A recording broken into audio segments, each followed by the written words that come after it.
ലോകത്തിലെ ഏറ്റവും വലിയ അധികാരമുള്ള ഏറ്റവും വലിയ സുരക്ഷയുള്ള സാക്ഷാൽ അമേരിക്കൻ പ്രസിഡന്റ് ഒരു വിമാനത്താവളത്തിലെ ഫുഡ് ട്രക്കിൽ ഒരു കേറ്ററിംഗ് വണ്ടിയിൽ ഒളിച്ചിരിക്കുന്നത് ഒന്ന് സങ്കല്പിച്ചു നോക്കൂ.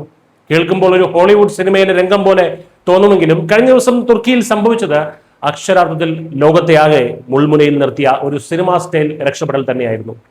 ഇറാന്റെ കൃത്യമായ വധഭീഷണി ഉയർന്നതിനെ തുടർന്ന് സ്വന്തം മാധ്യമ പ്രവർത്തകരെ തന്നെ ശത്രുക്കൾക്കുള്ള ഇരയായി വിട്ടുകൊടുത്ത് ഡൊണാൾഡ് ട്രംപ് നടത്തിയ ആ രക്ഷപ്പെടലിന്റെ ഞെട്ടിക്കുന്ന വിവരങ്ങളാണ് ഇപ്പോൾ പുറത്തു വരുന്നത്. നാറ്റോ ഉച്ചകോടിക്കായി തുർക്കിയിലെ അങ്കാറയിൽ എത്തിയതായിരുന്നു ഡൊണാൾഡ് ട്രംപ്. ഖത്തർ സമ്മാനമായി നൽകിയ പുത്തൻ എയർഫോഴ്സ് 1 വിമാനത്തിലായിരുന്നു അദ്ദേഹത്തിന്റെ യാത്ര. എന്നാൽ മടക്കയാത്രയ്ക്ക് സമയമായപ്പോഴാണ് അമേരിക്കൻ ഇന്റലിജൻസിന് ആ രഹസ്യ വിവരം ലഭിക്കുന്നത്. ട്രംപിനെ വധിക്കാൻ ഇറാൻ പദ്ധതിയിടുന്നു.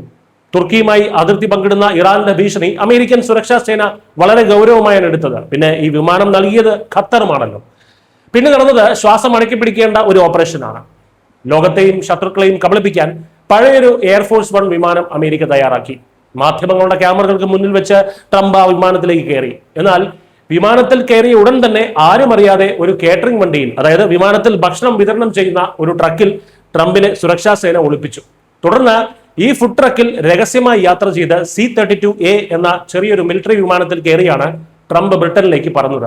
ഇതിൽ ഏറ്റവും രസകരമായ കാര്യം ട്രംപിനൊപ്പം സഞ്ചരിച്ച മാധ്യമ പ്രവർത്തകരുടെ അവസ്ഥയാണ്. ട്രംപ് തങ്ങൾക്കൊപ്പം ഉണ്ടെന്ന് വിശ്വസിച്ച പഴയ എയർഫോഴ്സ് 1 വിമാനത്തിൽ ഇരുന്ന മാധ്യമ പ്രവർത്തകർ ശത്രുക്കൾക്കുള്ള വെറുമൊരു ഡെക്കോയ് അഥവാ ഇര മാത്രമായിരുന്നു. അപകട സാധ്യത ഉള്ളതിനാൽ നിർത്തിയിട്ട വിമാനത്തിന്റെ ജനാലകൾ അടച്ചിടാൻ അവർക്ക് കർശന നിർദ്ദേശം ലഭിച്ചിരുന്നു. ഇതിനിടെ ഞാൻ പോയാൽ നിങ്ങളും പോകുമല്ലേ എന്ന് ട്രംപ് തമാശയായി ചോദിച്ചത് മാധ്യമ പ്രവർത്തകരെ അക്ഷരാർത്ഥത്തിൽ ഒന്ന് ഭയപ്പെടുത്തി.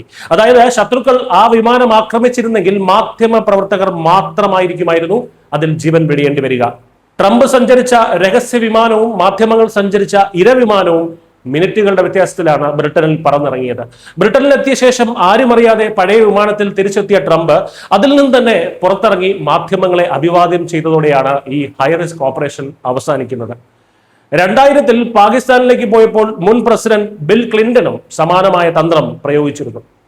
അമേരിക്കയുടെ ശത്രുക്കൾ ട്രംപിനെ ലക്ഷ്യമിടുന്നുണ്ടെന്നും അദ്ദേഹത്തിന്റെ സുരക്ഷയ്ക്കായി ഏത് മാർഗവും സ്വീകരിക്കുമെന്നും വൈറ്റ് ഹൗസ് ഇപ്പോൾ തന്നെ വ്യക്തമാക്കിയിട്ടുമുണ്ട്. News desk Malayalam.